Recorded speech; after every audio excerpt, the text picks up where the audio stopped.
네, 인천 온누리교회 웹대학 청년부 오신 모든 분들 환영하고 축복합니다. 저희 웹대학 청년부는 매주 주일 오후 4시 인천 온누리교회 본당에서 예배가 드려지게 되고요. 공동체 소식을 조금 더 듣기를 원하시는 분들은 유튜브 웹대학 청년부 아니면 인천 온누리교회 그리고 카카오 플러스 친구 웹 WEB 대학 청년부를 검색하시면 공동체 소식을 받아보실 수 있습니다. 이 시간 마음의 손을 얹고 함께 고백하도록 하겠습니다. 저희가 계속 매주 동일하게 고백하는데 이 고백이 우리의 습관적인 고백이 아니라 정말 이 시간 내가 하나님 앞에서 내가 드리는 나의 고백이 되기를 원합니다. 지나간 시간은 결코 나를 붙잡을 수 없습니다. 나는 새로운 오늘을 살 것입니다. 아멘. 날마다 하나님의 말씀 안에서 새로운 창조를 경험하는 여러분 되시기를 주님의 이름으로 축복합니다. 이곳에 예배 드리러 오신 모든 분들의 나이가 다 다릅니다. 20살도 있고요, 40대도 있고요, 50대, 60대 성도님도 계실 수도 있을 것 같아요. 근데 우리가 나이가 들면서 점점 우리의 인생과 우리의 삶은 어쩐지 조금씩 점점 복잡해지고 어려워지지 않을까 싶습니다. 만약 여러분들이 인생을 다시 되돌아갈 수 있다면, 내가 다시 나의 이전으로 돌아갈 수 있다면 여러분들은 몇 살 때, 언제로 되돌아가고 싶으세요? 제가 몇몇 지체들에게 물어보니까 고등학교 때는 좀 피하는 것 같더라고요. 아무래도 이 대한민국 사회에서의 이 수능이라는 높은 벽과 산이 있기 때문에 고등학교 때는 조금 피하는 것 같고, 그럼에도 불구하고 내가 그때로 다시 돌아가서 한 번 더 다시 도전을 해보겠습니다 라고 생각하시는 분도 아마 계실 수도 있을 것 같습니다.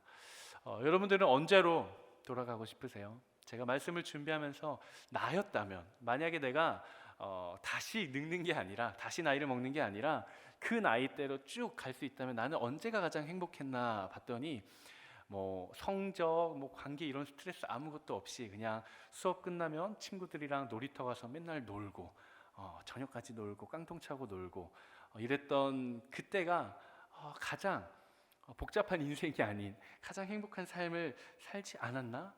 만약 내가 그때로 다시 돌아가면 다시 행복해지려나? 지금보다 더 행복해질까? 라는 질문들이 들어왔던 적이 있습니다. 우리의 인생은 우리가 나이를 먹어가면 먹어갈수록 그 연령에 따른 책임감도 우리에게 더해지고, 그리고 세상의 많은 요구로 인해서 우리의 인생이 조금씩 수많은 관계들에 의해, 그리고 상황들에 의해 좀 복잡해지는 것 같습니다. 마치 초등학교 때는 더하고 빼고 곱하고 나누고 이것만 하면 내가 다 모든 문제를 풀 수 있었지만, 중학교에 가면 인수분해를 해야 되고, 고등학교에 가면 입시를 준비해야 되고, 또 대학교에 가면 끝일까요? 행복할까요? 아니죠. 학점 관리부터 스펙 관리부터 취업 준비를 해야 되고, 대학교를 졸업하고 나면 자연스럽게 다 취업이 될까요? 그렇지 않아요. 이제부터가 본격적인 경쟁이에요. 취업에 들어가면 이제 나의 인생이 이제 다 해결이 될까요? 그렇지 않아요. 본격적인 연애의 경쟁과 결혼의 경쟁의 시대에 뛰어들게 되는 거죠. 그러니까 우리는 나이가 들어가면 들어갈수록 조금 더 큰 산들, 마치 초등학교 때는 조금 높은 산이었다면 이제는 마치 히말라야 산맥과 같은 큰 산맥들이 내 인생 앞에 기다리는 것처럼 우리가 느껴지기도 합니다.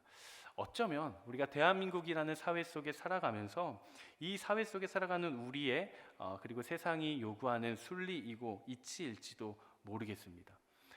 갓 태어난 아이에게는 이 세상에서 가장 어려운 일은 걷는 거예요. 맨날 기어다니던 아이가 한 걸음을 내딛고 걷기 시작하는 것이 그 아이에게는 인생의 최대 난관이자 최대 넘어야 할 산일 수도 있어요.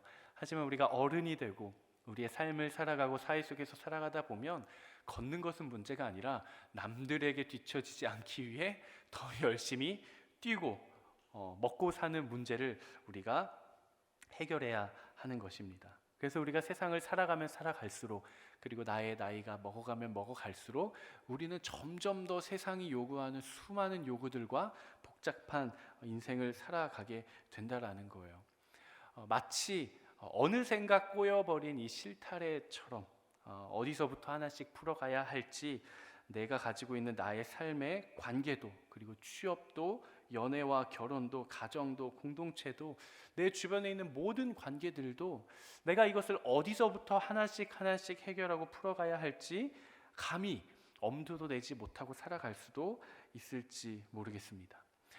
하지만 이 시간을 통해서 우리가 말씀을 나누면서 제가 여러분들에게 꼭 권면하고 도전하고 싶은 것은, 우리의 인생은 어쩌면 우리의 생각보다 더 단순할지도 모른다라는 것이죠.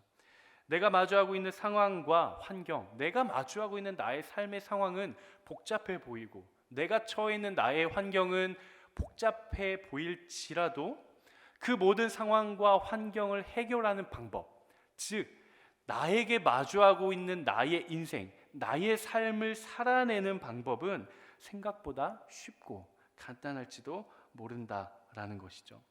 어쩌면 우리가 인생의 해답을 찾기 위해서 세상 가운데 나아가지만 인생의 해답은 이미 내 손에 쥐어졌을 수도 있고, 그리고 나와 함께하고 있을 수도 있고, 또는 내 안에 있을 수도 있습니다. 다만 내 눈이 다른 곳을 향해 있고 내 마음이 다른 것에 물들어 있다면 그 해답을 바라보지 못하는 것이죠. 한번 마음에 손을 얹고 이렇게 한번 저를 따라 고백해 보시겠습니까? 내 인생의 열쇠는 생각보다 단순하다. 네. 여러분들이 처해 있는 모든 환경과 상황을 풀어가는, 여러분들의 삶을 풀어가는 그 해답은 생각보다 단순합니다. 복잡하게 실타래처럼 꼬여있는 내 삶을 풀어갈 수 있는 열쇠는 어디에 있을까요? 바로 하나님 한 분이에요. 하나님 한 분만이 나의 인생의 열쇠이자 복잡하게 꼬여있는 것 같이 보이는 그 인생의 유일한 해답이라는 거예요.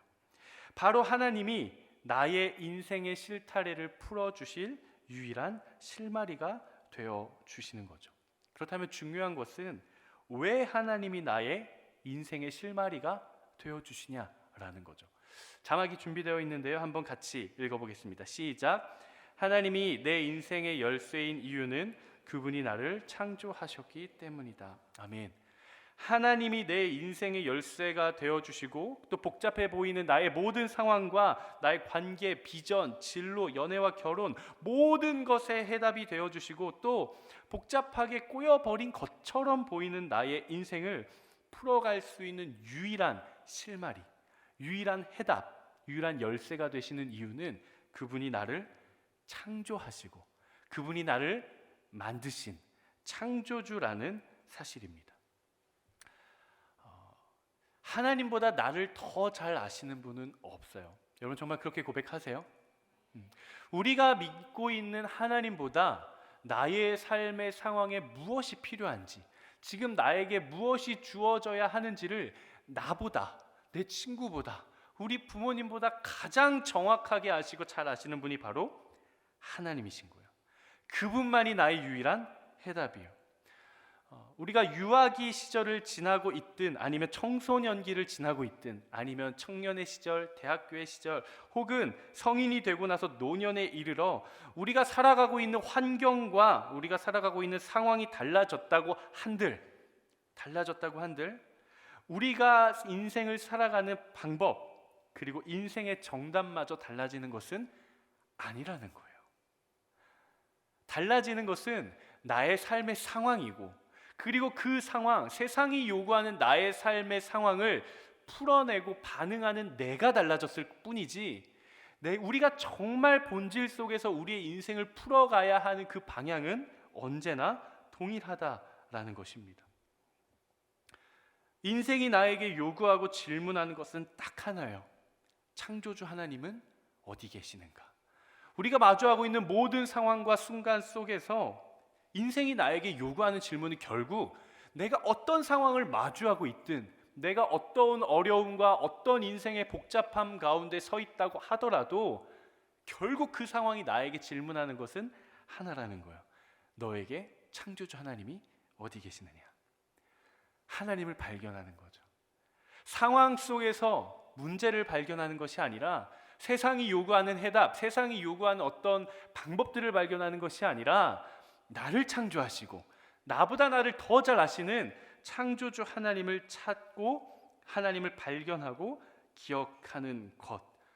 이것은 갓 태어나 한 걸음을 내딛는 갓난아이나, 그리고 대학교에서 학점을 따기 위해 열심히 공부하는 대학생이나, 아니면 대학교를 졸업하고 취업을 준비하고 있는 취업 준비생이나, 아니면 이제 취업의 전선에 뛰어들어서 본격적인 이제 직장인 라이프를 살고 있는 그 바쁘고 험한 세상, 그 직장 속에서 내가 어떻게 신앙을 유지할 것인가, 이 씨름을 하고 있는 저와 여러분 모두에게 동일한 질문입니다.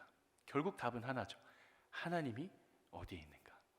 나를 지으신 하나님이 어디에 있는가? 그것 하나예요. 오늘 우리가 읽은 성경 본문은 하나님이 세상을 창조하셨다고 증언하고 선포합니다. 오늘 본문 1장 1절 말씀을 한번 같이 읽어보도록 하겠습니다. 창세기 1장 1절 말씀 한번 같이 읽어보겠습니다. 시작. 하나님께서 태초에 하늘과 땅을 창조하셨습니다. 이것은 우리가 믿고 우리가 읽고 듣고 있는 성경 전체의 가장 첫머리에 등장하는 선포입니다. 하나님께서 태초에 하늘과 땅을 창조하셨다. 이 성경의 증언이 여러분들의 믿음의 고백이 되기를 주님의 이름으로 축복합니다.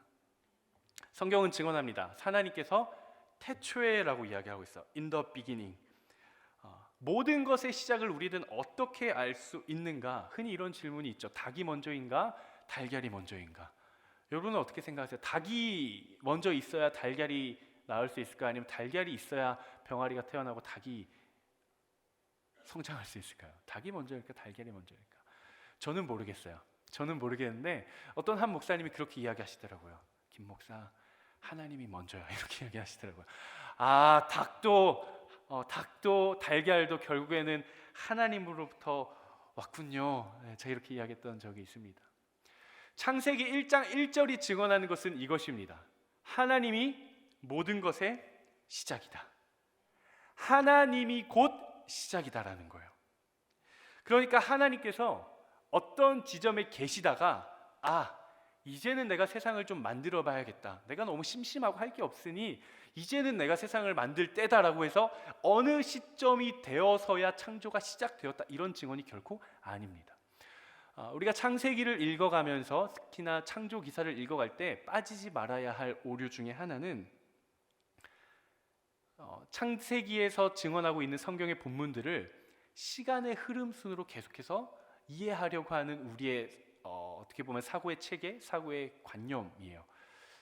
태초에 하나님이 천지를 창조하셨다라는 것은 어느 지점에 이르러서야 드디어 하나님의 창조가 시작됐다라는 것이 아니라 하나님이 곧 시작이라는 거예요. 하나님이 곧 시작이시고 하나님이 곧 최초에 가장 먼저 시작을 하셨다라는 거죠. 한 사람이 마틴 루터에게 이렇게 물어봅니다. 그럼 하나님이 창조 이전에는 뭘 하고 계셨나요? 하나님이 창조를 시작하셨으면 창조 이전에도 하나님이 계셨을 텐데, 하나님이 가장 먼저 계셨으니까, 그러면 하나님이 계시기 시작한 때와 하나님의 창조가 시작된 그 사이에는 하나님이 뭘 하고 계셨나요? 이렇게 질문을 했어요. 마틴 루터에게. 마틴 루터가 뭐라고 대답을 했냐면 이렇게 대답을 합니다. 그런 질문을 하는 사람들에게 사용하실 회초리를 깎고 계셨을 겁니다. 이렇게 대답을 하세요. 그러니까 그저 그 질문에 대해 조롱하고 그 질문에 핀잔을 주려는 것이 아니라 애초에 그 질문 자체가 하나님의 존재와 성립되지 않는다라는 거예요. 하나님의 존재와 하나님의 창조에 대해서 이야기를 할 때, 그렇다면 하나님의 창조 이전에 뭘 하고 계셨나요? 라는 그 질문 자체가 애초에 하나님의 존재와 하나님의 창조에 있어서 필요한 질문이 아니다라는 거예요. 창조가 어떤 시간적인 흐름의 순간에 이루어진 것이 아니라 하나님이 곧 시작이다. 그리고 하나님이 모든 것에, 하나님으로 인해 이루어진 모든 만물의 근원이자 시작이 되신다라는 말씀의 선포인 것이죠. 하나님께서 태초에 하나님께서 시작이 되시는데 그분이 하신 것이 무엇이냐면 바로 하늘과 땅을 창조하셨어요. 하늘과 땅을 창조하셨다. 이것이 무엇인가? 여기서 말하고 있는 하늘과 땅은 우리가 바라보는 푸른색 스카이 하늘과 우리가 땅을 디딜 수 있는 이 랜드의 땅인가? 그렇지 않습니다. 이것은 성경이 증언하고 싶은 하나님의 가장 큰 성품을 고백하는 거예요. 마치 이것과 같아요. 갓난 아이, 유아 아이에게 엄마 아빠가 아들, 딸, 엄마 아빠 얼마나 사랑해? 그럼 뭐라 그래요? 하늘만큼 땅만큼, 하늘만큼 땅만큼 사랑해. 그러면 어느 부모가 그래 보자, 너가 나를 사랑하는 하늘의 크기가 어느 정도나 되는지 한번 측정해 보자, 너가 사랑하는 땅의 크기는 대한민국까지니 온 열방이니, 이렇게 물어보는 부모는 아무도 없어요. 그 자녀가 부모에게 고백하는 하늘만큼 땅만큼은 뭐예요? 전부. 내가 사랑할 수 있는 전부, 내가 가진 전부, 내가 표현할 수 있는 전부, 그만큼 사랑한다라는 것이죠. 그러니까 성경은 아주 상반된 두 개의 개념을 가져다가 양극단에 있는 것을 사용한 하나의 표현이에요. 그러니까 하나님께 창세기 1장 1절에서 하나님께서 태초에 천지를 창조하셨습니다, 하늘과 땅을 창조하셨습니다 라는 고백은 하나님이 모든 만물의 시작이시며 그분이 이 세상을 만드시는데 온 만물이 그로부터 나왔으며 하나님께서는 보이는 세계와 보이지 않는 세계를 창조하셨다라는 성경의 증언이자 선포인 것이죠. 그러니까 모든 것이 하나님을 벗어난 것이 없으며 모든 것이 하나님으로부터 떨어져 있는 것이 없고 모든 것이 하나님 안에, 하나님 아래에 있지 않은 것이 이 세상 가운데 있다 없다? 없다라는 거예요. 모든 것이 다 하나님으로부터 나왔고 하나님이 모든 것의 시작이 되신다라는 선포가 바로 태초에 하나님이 천지를 창조하시니라, 성경의 가장 첫머리에 나오는 바로 이 선포라는 것이죠. 오늘 본문 2절 말씀을 한번 같이 읽어보도록 하겠습니다. 창세기 1장 2절 시작. 땅은 형태가 없고 비어 있었으며 어둠이 깊은 물 위에 있었고 하나님의 영은 수면 위에 움직이고 계셨습니다. 창세기 1장 2절에서 뭐라고 이야기를 하냐면 땅은 형태가 없고 비어 있었으며 어둠이 깊은 물 위에 있었다라고 이야기를 합니다. 여러분들의 성경 지식을 묻기 위해 하나님께서 창조를 며칠간 하셨죠? 어머나, 하나님께서 창조를 며칠간 안식 포함, 그쵸, 7일간 하셨습니다. 가장 먼저 창조하신, 하나님께서 가장 먼저 창조하신 건 뭐죠? 크게 빛.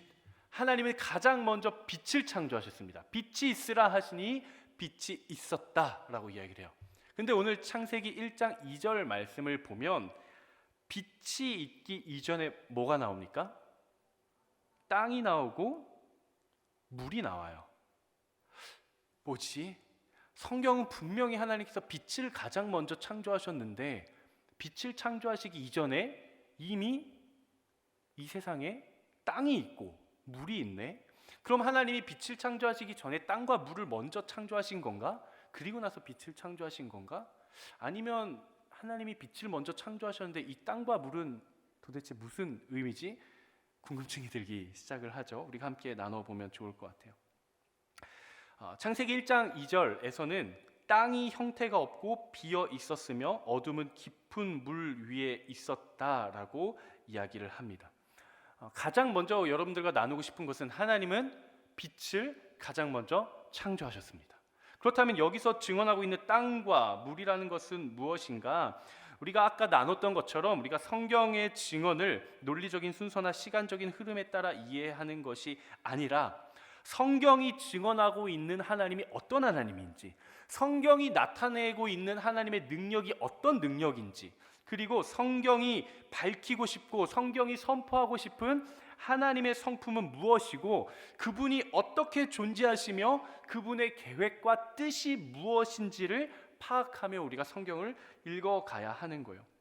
우리가 앞서 나눴던 것처럼 창세기 1장 1절 태초에 하나님이 천지를 창조하시니라 라는 그 고백이 하나님이 정말 우리 눈에 보이는 하늘과 땅을 그때 태초에 지으셨구나 이런 의미가 아니라 하나님이 모든 것의 시작이고 모든 만물이 하나님으로부터 나왔고 하나님께서 보이는 세계와 보이지 않는 세계 온 만물을 창조하셨다. 그분이 모든 것의 시작이시다. 그분이 곧 시작이시다라는 증언과 함께 창세기 1장 2절은 땅은 이라고 시작하는 것은 본격적인 하나님의 창조의 시작을 알리는 거예요.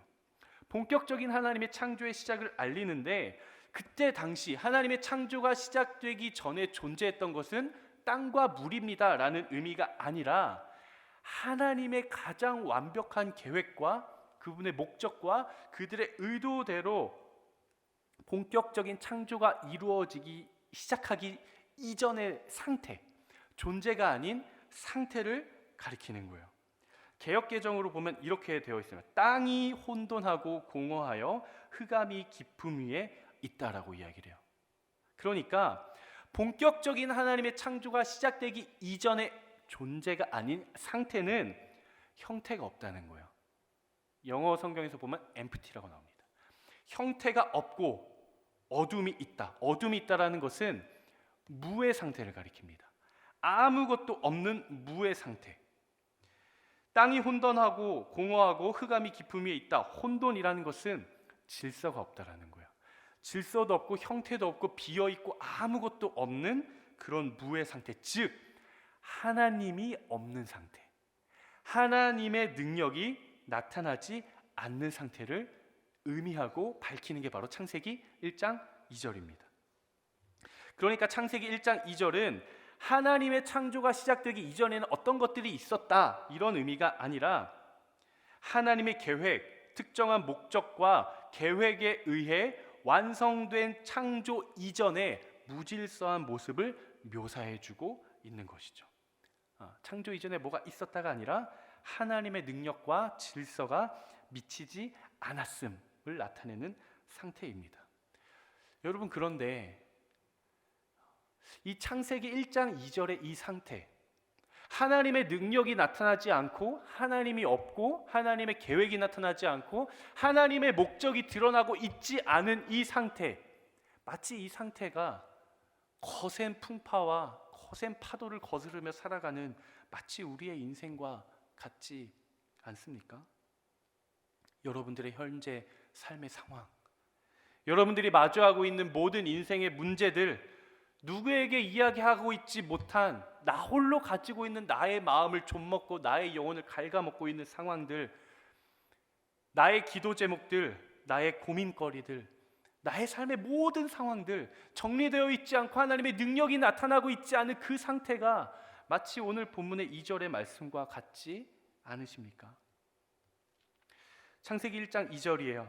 땅이 혼돈하고 공허하며 흑암이 깊음 위에 있다. 제가 말씀을 준비하면서 우리의 삶을 대입시켜서 이렇게 한번 풀어봤어요. 내 삶의 상황이 혼돈하고 내 마음이 공허하며 내 고민과 시름은 깊음 위에 있다. 우리가 믿음을 가지고 이 땅을 살아가지만, 우리가 하나님 나라의 백성으로 이 세상을 살아가지만, 내 마음을 흔들고 내 믿음을 흔들려고 하는 모든 삶의 상황들이 그 앞에 내가 마주하고 있는 나의 마음, 나의 상황, 나의 생각, 나의 감정들, 그것들이 마치 이러한 상태와 같지 않으십니까? 우리가 어떤 혼란과 우리가 어떤 복잡함과 근심과 걱정, 공허, 이 모든 것들이 내 삶을 뒤덮고 있다고 하더라도 마치 창세기 1장의 창조처럼 빛이 있으라 한마디면 빛이 생겨나는 거예요. 하나님께서 빛이 있으라 한번 말씀하시면 어둠이 사라지는 거예요. 하나님께서 내 삶에 말씀만 하시면, 하나님께서 그분의 계획과 그분의 목적이, 그분의 의도가 내 삶에 드러나기 시작하면 아무리 복잡함으로 뒤덮고 있다고 할지라도 그 모든 것들은 한 번에 정리가 되는 것이죠. 저는 손목시계를 참 좋아합니다. 제가 아직 뭐 애플워치나 갤럭시 워치나 이런 스마트워치를 안 사요. 안 사고 저는 손목시계를 좋아해서 손목시계를 차는데, 이렇게 예배 인도를 하거나 설교를 할 때는 액세서리를 뺍니다. 이렇게 반짝반짝해도 여러분 눈이 부실까봐 방해될까봐 뺍니다. 제가 손목시계를 참 좋아하는데, 여러분 손목시계 아마 차고 계신 분들도 계시죠? 어딘가에 있을 거예요. 손목시계, 이 시침과 초침과 분침이 있는 손목시계에 몇 개의 부품이 들어가는지 혹시 아세요? 저는 참 이 손목시계를 보면 정말 그 시계, 이 조그만 시계인데 크고 작은 부품들이 오밀조밀 모여서 시간을 가게 하는 거 보면 마치 손목시계 안에 우주가 있는 것 같아요. 우주가 있는 것 같고 하나님이 만드신 피조 세계가 이 손목시계 같은 그런 느낌이 들어요. 그런 착각이 들어요. 시계를 만들고 1초를 움직이는데 필요한 부품의 수가 시계를 하나 만드는데 약 250개라고 합니다. 250개의 크고 작은 부품들이 오밀조밀 모여서 각각의 자리, 크든 작든 그 부품이 있어야 할 그 자리에서 자신의 역할을 다할 때, 그리고 큰 움직임이 아니더라도 아주 짜임새 있게 각자의 부품이 시계를 만든 그 장인의 목적과 의도대로 그 자리에서 정확한 타이밍에 250개의 부품이 일제히 째깍하고 맞물려 움직일 때, 그때에 비로소 우리의 시간에 1초가 흐른다라는 거예요. 제가 어느 날 시계를 보는데 이 시침이 덜렁덜렁 빠져가지고 시계 안에서 막 돌아다니고 있는 거예요. 나름 어린 20살, 21살에 마음 먹고 산 시계인데 아직도 가지고 다닙니다. 제가 샀던 시계 브랜드의 이제 전문 수리점을 갔어요. 그래서 이제 딱 들어갔더니 수리를 해주시는 이 전문가 아저씨 분이 할아버지였어요. 할아버지가 앉아 계신데 굉장히 멋있는 신사분이세요. 동그란 안경을 쓰시고 정장에 베스트까지 입고 꽃무늬 넥타이를 딱 매시고 이렇게 여유 있게 딱 앉아 계시더라고요. 뭔가 믿음이 갔어요. 그래서 제 시계, 할아버지 제 이 시계가 시침이 빠져가지고 이렇게 돌아다니는데 한번 좀 봐주세요. 그러더니 했어요. 그랬더니 할아버지가 시계를 받아서 엄청 밝은 조명 아래에서 돋보기를 들고 아주 가느다랗고 미세한 핀셋으로 유리판을 열고 부품을 하나하나 빼기 시작하는 거예요. 부품을 빼고 판을 드러내니까 그 안에 엄청난 수의 톱니바퀴들이 있습니다. 톱니바퀴 하나하나를 다 빼기 시작하는 거예요. 그리고 뭘 하나를 조정하시고 다시 조립은 분해의 역순이라고 다시 하나하나 순서에 맞춰서 부품을 조립하시는 거예요. 알고 보니까 어떤 부품 하나가 헐거워져서 빠졌더라고요. 근데 그 할아버지가, 그 전문 수리해 주시는 분이 그 복잡한 시계를 고치시는데 들었던 시간 단 5분. 길어야 한 7분 됐었던 것 같아요.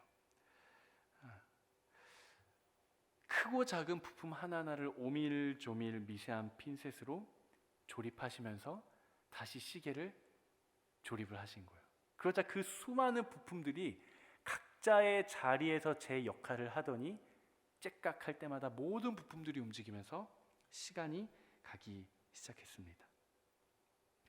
제가 이 모습을 보면서 이 세상을 창조하신 하나님, 이 온 만물을 지으신 하나님이 이 피조 세계에서 나라는 한 사람을 붙드시고 이끄시고 만지시고 고치시고 조정하시면서 내 삶을 이끌어가고 계시는구나라는 것을 제가 느꼈습니다. 나라는 존재는 그저 진화에 의해서, 우연에 의해서 이 땅에 태어나서 그저 세상이 요구하는 대로 하염없이 따라 살아가는 존재가 아니라, 나라는 존재는, 나라는 부품은 하나님께서 이 세상을 창조하실 때 가장 적절한 자리에 나를 배치시키셨고, 이 세상을 이끌어 가시기 위해 모든 부품들이 일제히 째깍 움직일 때 비로소 1초가 흘러가는 것처럼 내가 하나님의 일하심과 하나님의 이끄심을 따라 나아갈 때 비로소 하나님 나라의 시계가 1초 째깍 향하는구나, 하나님은 여전히 나를 붙들고 계시구나 라는 것을 느꼈어요. 제가 여러분들에게 감히 권면합니다. 당신의 인생은 하나님의 정확한 의도와 목적을 가지고 창조되었다라는 거예요. 이 자리에 있는 저와 여러분 그 누구도 그저 세상 가운데 우연히 태어나서 우연히 흘러가는 인생, 그 존재는 아무것도 없다라는 거예요. 하나님은 여러분 한 사람 한 사람의 삶을 가장 정확한 의도와 목적을 가지고 그 자리에 창조해 주셨습니다.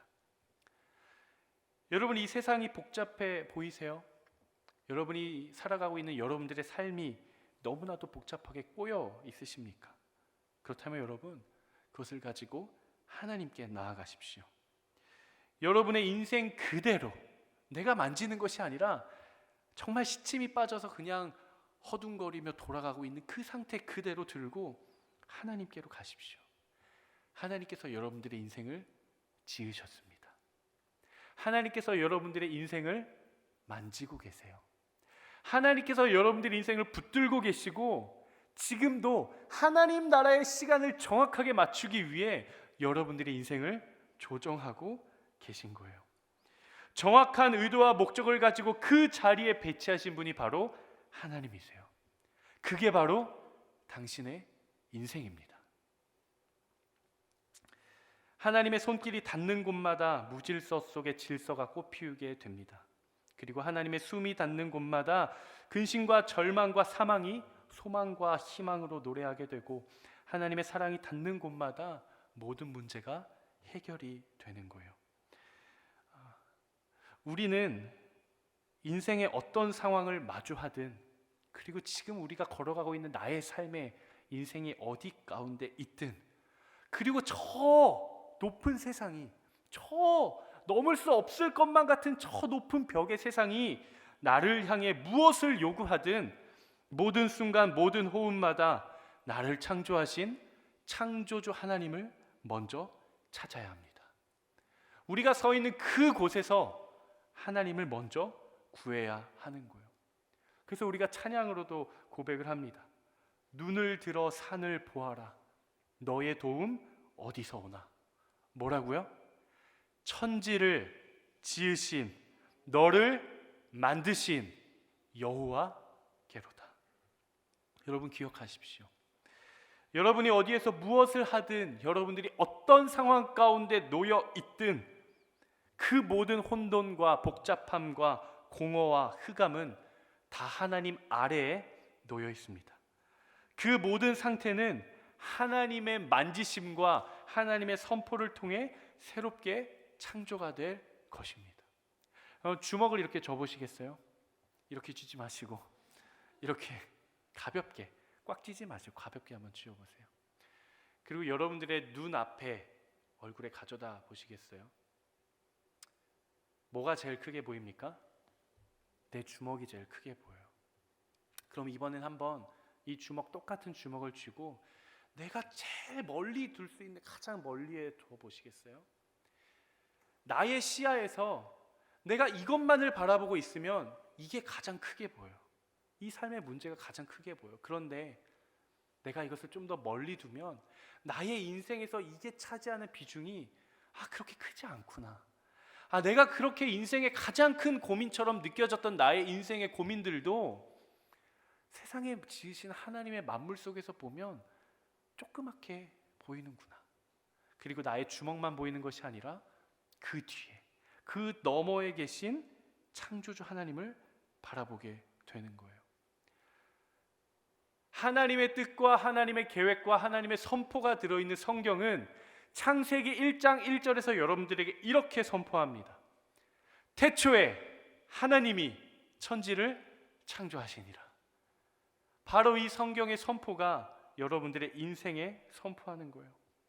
창조의 신비는 결코 과학으로 모두 설명할 수 없습니다. 오직 나에게 주시는 계시와 말씀의 증거를 통해서 오직 우리는 예수 그리스도를 통해서만 알 수 있는 거예요. 말씀과 성령으로 창조하셨듯이 말씀과 성령으로 나에게 찾아와 주시는 거죠. 그래서 성경은 증명의 대상이 결코 아닙니다. 성경에서 말하고자 하는 것들이 어떻게 우리가 증명할 수 있을까? 그 근거를 찾아다니는 것이 우리의 인생의 목적이 아니에요. 성경은 하나님에 대한 선포이자 하나님에 대한 증언입니다. 창세기 1장 1절 진짜 하나님이 창조하셨을까? 이 세상이 진짜 하나님으로부터 시작이 됐을까? 정말 하나님의 모든 것이 시작이 되시나? 진짜 그분이 모든 것의 창조주이신가? 이것에 대한 근거와 증명을 위해 해체하고 분석하는 것은 어리석은 짓이죠. 제가 어제 담임 목사님 말씀을 듣는데 너무 제 마음을 울리고 정말 제 영혼을 깨우는 말이 있었어요. 창세기 1장 1절을 증명하기 위해 그것을 해체하고 분석하는 것은 이렇게 말씀을 하시더라고요. 그것은 내가 꽃이라는 것을 이해하기 위해서 그 꽃을 칼로 난도질해서 향기를 잃어버린 것과 같다라고 이야기를 하시더라고요. 창세기 1장 1절은 어떻게 성경의 말씀이 진짜 그게 진리일까 참일까 그것이 진짜일까를 내가 찾기 위해 증명하기 위해 그 근거를 찾아다니는 것이 아니라 내 인생을 향해 선포하는 하나님께서 태초에 천지를 창조하셨다라는 그 선포의 향기를 내 인생에서 맡고 그것을 찾고 내가 누리며 살아가는 거예요. 하나님의 창조의 신비는 광대하지만 심플합니다. 우리가 이해할 수 없지만 답은 있어요. 심오하고 우주적이지만 단순합니다. 그리고 오늘을 살아가는 여러분들의 인생도 마찬가지예요. 여러분들의 인생은 광대하지만 심플합니다. 이해할 수 없는 상황이 여전히 내 삶에 있지만 답은 있어요. 심오하고 복잡해 보이지만 그것을 풀어가는 해답은 단순합니다. 전도서 12장 1절 말씀이에요. 우리 함께 믿음으로 한번 같이 고백해 봤으면 좋겠습니다. 시작. 너는 청년의 때에 너의 창조주를 기억하라. 곧 곤고한 날이 이르기 전에 나는 아무 낙이 없다고 할 해들이 가깝기 전에 해와 빛과 달과 별들이 어둡기 전에 비 뒤에 구름이 다시 일어나기 전에 그리하라. 사랑하는 여러분, 내 인생이 가장 복잡하게 꼬여 있다고 느껴지는 그 순간에도 세상이 요구하는 돌파법을 찾는 것이 아니라 사람의 조언을 찾는 것이 아니라 나를 지으신 이 세상을 지으신 창조주 하나님을 찾는 여러분 되시기를 주님의 이름으로 축복합니다. 여러분들의 인생은 여러분들의 생각만큼 그렇게 복잡하지 않습니다. 우리의 해답이 되시고 나의 인생의 길이 되시고 열쇠가 되시는 분, 바로 나를 지으시고 세상을 창조하시고 모든 만물을 다스리시는 그분을 기억하십시오. 그리고 하나님께로 나아가 나의 인생을 풀어가고 발견하는 여러분 되시기를 주님의 이름으로 축복합니다. 이 시간 같이 함께 찬양하고 우리 같이 기도했으면 좋겠는데요. 시간 하나님, 내가 정말 나를 지으신 주님을 찾겠습니다. 주님을 바라보겠습니다. 주님 내 인생을 붙잡아 주십시오라고 고백하시는 분들 한번 자리에서 한번 일어나 보시겠습니까?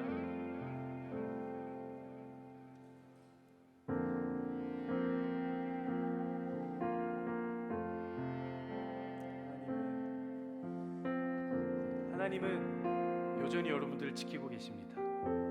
그리고 여전히 여러분들과 동행하고 계십니다. 이 시간 나와 함께하고 계시고 내 삶을 돌보고 계신 그 하나님을 바라보시며 함께 찬양하며 나아가도록 하겠습니다.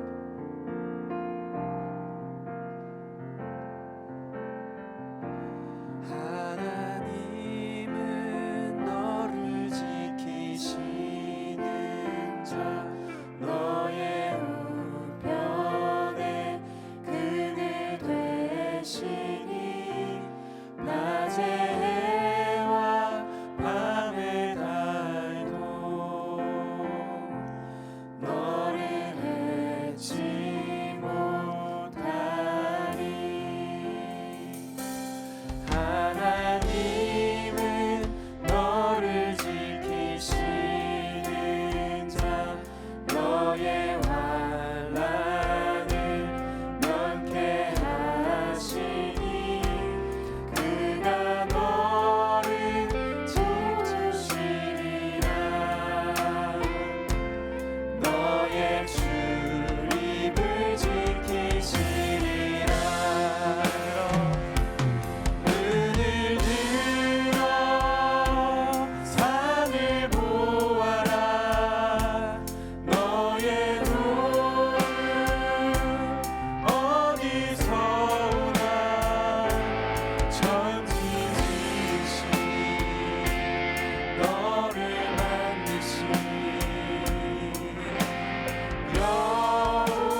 하겠습니다. 함께 기도하며 나아가실 때 하나님, 우리 인생의 모든 순간마다 나를 창조하시고 나를 지키시고 하나님, 내 삶을 이끌어가고 계시고 내 삶을 돌보고 계신 하나님 한 분만 바라보게 하여 주시옵소서. 하나님, 비록 세상이 내 인생을 향해 수많은 풍파가 몰아치고 벽이 가로막고 있다고 할지라도 하나님, 그 앞에 우리는 담대하게 선포하게 하여 주시옵소서. 하나님께서 태초에 하늘과 땅을 창조하시니라. 하나님이 온 만물을 창조하신 창조주 하나님을 선포하며 그 하나님을 바라보며 믿음으로 돌파하는 우리 모두 될 수 있도록 주님 인도하여 주시고 역사하여 주시옵소서. 시간 주여 한번 외치며 함께 기도합니다. 주여! 아버지 하나님, 생각을 나아갑니다. 하나님 역사하여 주시옵소서. 아버지 하나님 주여,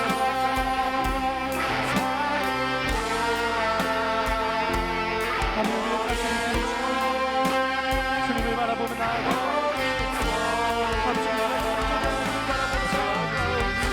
하나님, 이 세상을 다스리시고 하나님 온 만물을 창조하신 창조주 주를 바라보게 하여 주시옵소서. 하나님, 나의 삶의 상황을 바라보고 하나님 환경을 바라보는 것이 아니라 나를 지으시고 나를 창조하시고 주님 내 삶을 이끌어가고 계신 하나님 한 분만 바라보며 나아가는 우리 모두가 될 수 있도록 주여 역사하여 주시옵소서. 주님 인도하여 주시옵소서. 주여 내 삶을 지켜주시고 주여 내 삶을, 나의 믿음을, 나의 시선을, 나의 삶의 방향을 주님 인도하여 주시옵소서. 주님 이끌어 주시옵소서. 하나님, 복잡하게 보여져버린 것 같은 우리 인생에도 하나님, 나의 모든 삶의 상황에도 주님을 바라보며 나아갑니다. 나를 지으신 창조자 하나님을 바라보며 나아갑니다. 온 만물을 향해 선포되는 하나님의 창조의 선포를 주님으로 나아가시고 주님 인도하여 주시옵소서. 주여 역사하여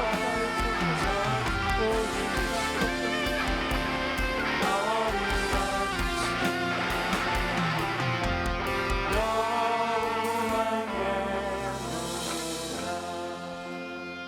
참 좋으신 아버지 하나님, 하나님, 우리는 세상 가운데 발을 딛고 세상 속에 살아가지만 하나님, 복잡하게 꼬여버린 것은, 복잡함을 요구하는 것은 나의 인생이 아니라 이 세상 그 자체임을 고백합니다. 하나님, 나의 눈으로 봤을 때에 내 삶이 혼돈하고 공허하고 흑암 가운데 있고 마치 꼬여버린 실타래처럼 어디서 풀어가야 할지 발견하지 못하는 인생과 삶을 살아가고 있다고 할지라도 하나님, 그 모든 환경과 그 모든 상황을 풀어내는 나의 인생을 살아가는 방법은 오직 하나, 나를 창조하시고 나보다 나를 가장 더 잘 아시는 창조주 하나님을 발견하고 바라보고 기억하는 것임을 주님 고백합니다. 이 땅이 거룩함을 가지고 정결하게 주의 목적과 뜻을 가지고 달려나아가는 모든 주의 백성들 가운데, 주의 자녀들 가운데 하나님 함께하여 주시고 말씀하여 주시고 하나님의 놀라운 창조의 신비를 고백하며 나아가는 하나님 나라의 거룩한 백성들이 되게 하여 주시옵소서. 그렇게 우리와 함께 하실 것을 믿으며 거룩하신 예수 그리스도 이름으로 기도드리옵나이다. 아멘. 우리 하나님 앞에 영광의 박수 함께 올려드리도록 하겠습니다. 아멘.